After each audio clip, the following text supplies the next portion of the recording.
হিমালয় যেমন আপনাকে দেবে প্রকৃতির নৈসর্গিক সৌন্দর্য, তেমনি দেবে রহস্য ও রোমাঞ্চের অনুভূতি।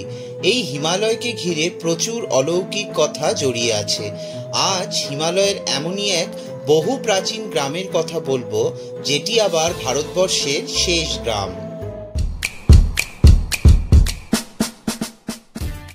বদ্রীনাথ মন্দির দর্শন সেরে আপনি যেতে পারেন হিমালয়ের এই গ্রামে। বদ্রীনাথ থেকে 3.5 কিলোমিটার দূরে অবস্থিত এই গ্রাম, যার নাম হলো মানা।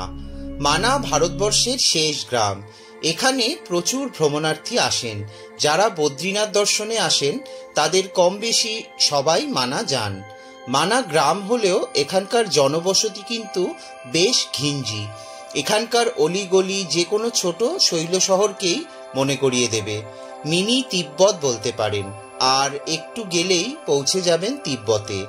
মানার ওপর দিয়ে আরও একটু এগিয়ে গেলে পৌঁছানো যায় মানা পাস। আর এখানে দেখা যায় বেশ কিছু বুগিয়াল। বুগিয়াল শব্দবন্ধটি গাড়োয়াল ভাষায় প্রায়শই ব্যবহৃত হয়। বুগিয়াল শব্দটির অর্থ হল পশুচারণ ক্ষেত্র। মানা পার হলেই শুরু হয় তিব্বত। তাই সাধারণ মানুষ, ভ্রমণার্থীর পাশাপাশি ভারতীয় সৈন্যদেরও আনাগোনা মুহুর্মুহু চোখে পড়ে এখানে। মানাতেই অলকনন্দার সঙ্গে মিলিত হয়েছে সরস্বতী নদী। দুটি নদীর রং দু রঙের। অলকানন্দার জল ঘোলা আর সরস্বতীর সবুজ। এই দুই নদীর মিলনস্থলই কেশব প্রয়াগ নামে পরিচিত। যে সরস্বতী এলাহাবাদের প্রয়াগে অন্তঃসলীলা, সেই সরস্বতী এখানে আবার খরস্রোতা। প্রয়াগে গঙ্গা যমুনার সঙ্গে সরস্বতীর নাম এলেও সরস্বতীকে দেখতে পাওয়া যায় না। সেই সরস্বতী এখানে ভয়াবহ। সরস্বতী নদীর ভয়াবহ গর্জন শুনে আপনার ভয় লাগতে পারে। কথিত আছে পাণ্ডবদের অন্তিম যাত্রাপথের ওপরেই এই সরস্বতী নদী পড়ে এবং এক ভয়াবহতা পাণ্ডবগণের মনে আশঙ্কার সৃষ্টি করে।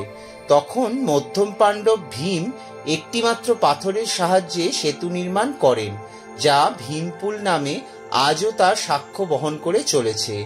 মানা গ্রাম থেকে বসুধারা জলপ্রপাতের চড়াই রাস্তার ওপরই আছে এই পুল। এই পুলের ওপর দিয়েই পাণ্ডবগণ স্বর্গের পথে এগিয়ে যান। এই পথে অ্যাডভেঞ্চারের আশায় অনেক ভ্রমণার্থী বসুধারা জলপ্রপাত দেখতে যান।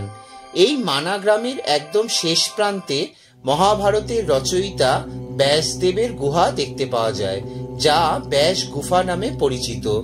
এই গুহাতে বসেই ব্যাসদেব পুরো মহাভারতের কথা বলে যান।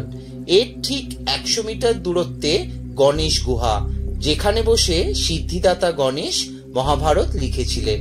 গণেশ গুহা নামেও পরিচিত মহাভারতের লেখনী রূপ প্রদান করেন। এই জায়গায় বসে শুনলে একটু চমকে যেতে পারেন। ব্যাসদেব তার ব্যাস গুফাতেই নাকি বেদকে 4 ভাগে ভাগ করেন, তাই তার নাম হয় বেদব্যাস। এই ছিল অনিরুদ্ধ সরকারের লেখা রহস্যে ঘেরা হিমালয় বই থেকে ভারতের শেষ গ্রাম মানার তথ্য, যেটা আমি আপনাদের সাথে শেয়ার করলাম।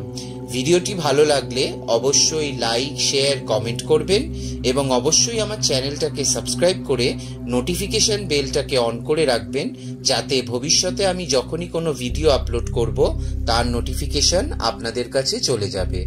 ধন্যবাদ।